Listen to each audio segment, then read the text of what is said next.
start crying.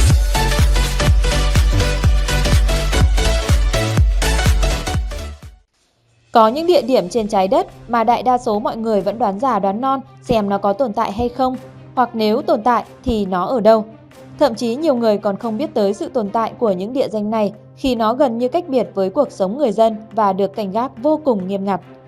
Dù vậy, nếu vô tình biết được các địa điểm này ở đâu, các bạn cũng đừng vì quá tò mò mà lại gần, bởi nếu không chúng ta sẽ gặp phải rắc rối lớn đấy. Số 13. Kho chứa thông tin Wikileaks. Năm 2010, cha đẻ của Wikileaks đã quyết định chuyển máy chủ của hệ thống thông tin này đến một địa điểm thử bom nguyên tử bỏ hoang tại Thụy Điển. Kho thông tin này được xây dựng trong núi, hệ thống máy chủ nằm sâu dưới lòng đất và được thiết kế để tránh được cả các cuộc tấn công hạt nhân. Tuy hệ thống bảo vệ chưa thực sự quá nghiêm ngặt, nhưng vì nằm ở nơi rất khó tiếp cận nên hầu như nó tách biệt hoàn toàn với thế giới bên ngoài. Số 12. Máy bay Air Force One Hoa Kỳ. Nơi được canh gác tuyệt đối nhất với Tổng thống Mỹ lại chính là chuyên cơ riêng của ông. Khi cần thiết, nó có thể trở thành một trung tâm chỉ huy quân sự cho Tổng thống. Máy bay được thiết kế với khả năng chịu được bức xạ điện từ và phóng xạ từ vụ nổ hạt nhân, cũng như trang bị nhiều trang thiết bị tối tân và an toàn tuyệt đối cho Tổng thống Mỹ. Air Force One được trang bị hệ thống tiếp nhiên liệu trên không, cho phép máy bay hoạt động liên tục trong thời gian dài mà không cần phải quá cảnh để tiếp nhiên liệu. Mặt khác, nó còn được sự hộ tống 24/24 của máy bay tiêm kích F-16 thuộc Không quân Mỹ. Quả là không dễ dàng có thể tiếp cận được pháo đài di động này, phải không? Số 11. Cục Dự trữ Liên bang New York. Nằm sâu dưới lòng thành phố New York, Cục Dự trữ Liên bang Mỹ Fed luôn được canh gác bởi đội lính tinh nhuệ. Đây là ngân hàng trung ương của nước Mỹ với vai trò trung tâm. Fed là đầu não của tất cả các ngân hàng trong nước, được thành lập với nhiệm vụ bảo đảm duy trì cho nước Mỹ một chính sách tiền tệ linh hoạt, an toàn và ổn định hơn. Không khó hiểu khi nơi này được bảo vệ đặc biệt nghiêm ngặt, chỉ có một con đường vào duy nhất với cửa sắt nặng 90 tấn, hệ thống camera theo dõi 24/7. Vì vậy sẽ không có chuyện đột nhập vào đây rồi ăn trộm như chúng ta thường thấy trong phim ảnh đâu. Số 10. Núi Cheyenne. Núi Cheyenne nằm ở phía nam Colorado Springs, thành phố lớn thứ hai của bang Colorado. Cách đó hơn 30 mét là căn cứ không quân Peterson và Fort Carson. Bất cứ ai muốn vào căn cứ ngầm đều phải đi qua 2 chốt kiểm tra an ninh. Những cánh cửa bên trong có hình dạng đặc biệt khiến chúng càng đóng chặt hơn khi có vụ nổ xảy ra. Phần lớn các đường hành lang nằm sâu bên trong núi đều bị cấm đối với những người không có giấy phép đặc biệt. Nhân viên làm việc bên trong căn cứ ngầm là quân nhân của Mỹ và Canada, cùng với những nhân viên hợp đồng hỗ trợ cho sứ mạng quân sự. Hàng ngày, có khoảng 350 người làm việc trong các bunker kiên cố này, cùng với 170 người trực đêm.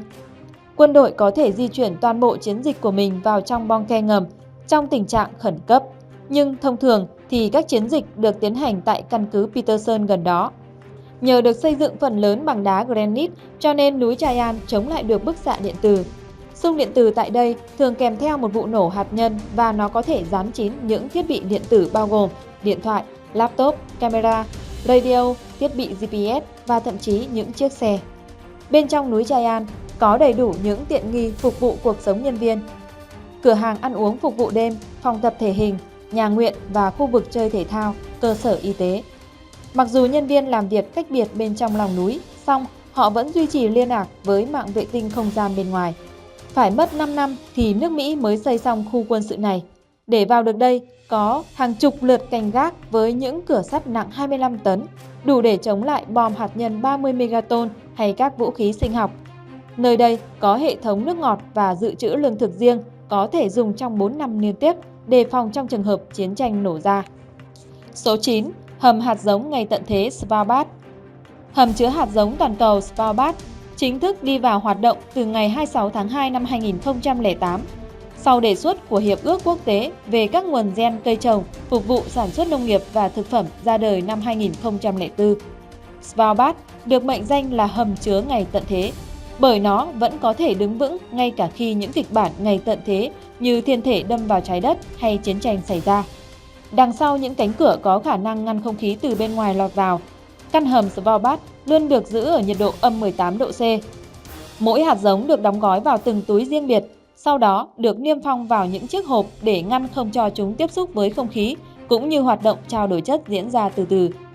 Những căn phòng chứa hạt giống nằm cuối con đường dẫn vào núi Svalbard dài 125 mét. Nhiệt độ tại đây không bao giờ vượt quá âm 3,5 độ C, ngay cả khi hệ thống làm mát hoàn toàn chạy bằng điện.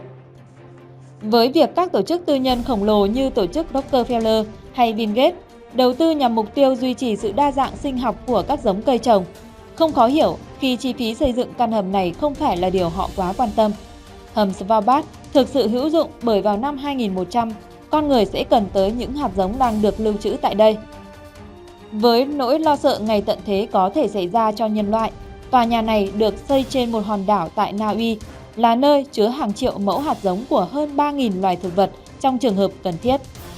Khu vực này cũng được xây dựng để chống chọi các vụ nổ hạt nhân và được canh gác nghiêm ngặt. Nằm trên địa hình băng giá, điều đó giúp đảm bảo hạt giống được bảo quản tốt cũng như tạo thế bất khả xâm phạm cho khu vực. Số 8. Văn thư lưu trữ Tòa Thánh Vatican. Phần lớn những tài liệu mật của Tòa Thánh Vatican đều được cất giữ tại văn khố, được canh gác cẩn thận và nghiêm ngặt. Vì đây là một quốc gia độc lập, nên tiếp cận khu vực này là một điều cực kỳ khó khăn. Đội lính bảo vệ của Vatican luôn được đánh giá rất cao về sự tình nhuệ cũng như hệ thống camera giám sát 24/7. Số 7. Nhà tù Florence ADX. Tọa lạc tại vùng hoang mạc chỉ có gió và nắng khủng khiếp, Colorado, Mỹ, ADX là nhà tù duy nhất ở Mỹ có cấp độ an ninh tối đa với tiêu chí chỉ giam giữ những thành phần đã bị loại bỏ khỏi thế giới loài người. Theo một số cựu quản giáo từng làm việc tại đây, họ gọi ADX là địa ngục phiên bản sạch sẽ và mát mẻ. Các tù nhân bị biệt giam 23 giờ mỗi ngày. Mỗi phòng giam có một bộ bàn ghế và giường đúc bằng bê tông xuống sàn nhà. TV đen trắng chỉ chiếu một kênh do nhà tù ADX chỉ định. Đây là nơi những kẻ phạm tội nguy hiểm nhất nước Mỹ được gửi tới. Các phòng giam được thiết kế để tù nhân không thể nói chuyện, kể cả dùng mã móc và khiến tù nhân không biết họ đang bị giam ở đâu.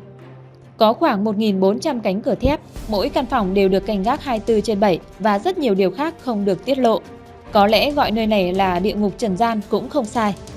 Số 6. Núi sắt. Đây là một trong những trung tâm thông tin lớn nhất trên thế giới, nằm ở bang Pennsylvania, Hoa Kỳ và được canh phòng nghiêm ngặt. Nó giúp đảm bảo an ninh cho hệ thống Internet trên thế giới cũng như nhiều trang web chính phủ. Nằm sâu 67 mét dưới lòng đất, khu vực được canh gác cẩn thận để không ai có thể tiếp cận. Và kể cả chuyện đó có xảy ra, bạn cũng phải trải qua rất nhiều vòng kiểm tra và giám sát chặt chẽ. Số 5. Vịnh Guantanamo. Khu căn cứ quân sự này được xây dựng tại Cuba từ năm 1903. Vào năm 2002, nó được sử dụng làm nhà tù giam giữ các trùm khủng bố nổi tiếng. Với các hàng rào dây thép gai điện, đội lính canh gác ngày lẫn đêm, các bãi mìn xung quanh, nơi đây quả xứng với cái danh nhà tù kinh hoàng bậc nhất thế giới. Số 4. Khu phi quân sự Hàn Quốc. Đã hơn 60 năm từ chiến tranh Triều Tiên, nhưng khu phi quân sự này vẫn là một trong những nơi được canh gác chặt chẽ nhất thế giới. Khu vực này cũng được bảo vệ kỹ lưỡng với hàng rào dây thép gai có điện, bãi mìn. Cách thủ đô Seoul gần 50 km về phía bắc, khu phi quân sự giữa Hàn Quốc và Triều Tiên được thành lập vào năm 1953 nhờ Hiệp định đình chiến chiến tranh Triều Tiên. Như một vết sẹo chia cắt bán đảo này ra làm hai miền. Đây không chỉ là một địa điểm tổ chức các cuộc họp chính trị chiến lược mà còn là nơi thu hút khách du lịch. Theo Tổ chức Du lịch Hàn Quốc, mỗi năm địa điểm này đón hơn 1,2 triệu lượt khách. Hình ảnh đầu tiên hiện lên trong tầm mắt là khu an ninh chung, hay còn được biết đến với cái tên khu đình chiến Bàn Môn Điếm. Du khách có thể dễ dàng nhận ra nơi này bởi phòng đình chiến quân sự màu xanh biển nằm giữa đường phân giới quân sự. Những hàng rào dây thép gai cùng các nhân viên quân sự khiến nơi này trở nên ám ảnh và đáng ngại trong mắt du khách. Năm 1993, khi đến thăm nơi này, Bill Clinton đã gọi đây là nơi đáng sợ nhất trên trái đất. Số 3. Hầm dự trữ Ngân hàng Anh. Hầm dự trữ này có không gian còn rộng hơn tòa nhà cao nhất thành phố London với khoảng 4.600 tấn vàng. Nó được canh gác chặt chẽ với camera giám sát, hệ thống phát hiện chuyển động, lính canh và nhiều phương pháp tân tiến khác. Nơi này rộng khoảng 2,8 hecta, nằm ở khu tài chính trung tâm thủ đô London, Anh, là một mê cung hầm để vàng của 8 ngân hàng Anh. Bên trong chứa đầy thỏi vàng với tổng giá trị 141 tỷ bảng, tương đương khoảng 200 tỷ đô la Mỹ. Nơi đây không có mùi, không tiếng ầm vì tường bê tông rất dày.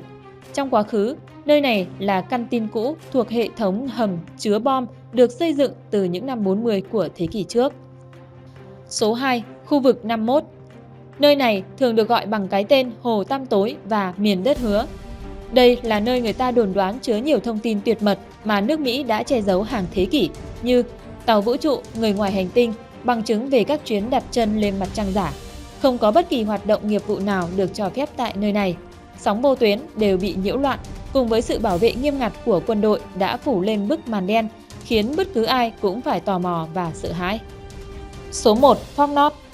Được xây dựng xong vào năm 1936 với chi phí chỉ hơn nửa triệu USD, kho vàng Fort Knox của Mỹ mang thiết kế có thể chống chọi được bất kỳ một dạng tấn công nào.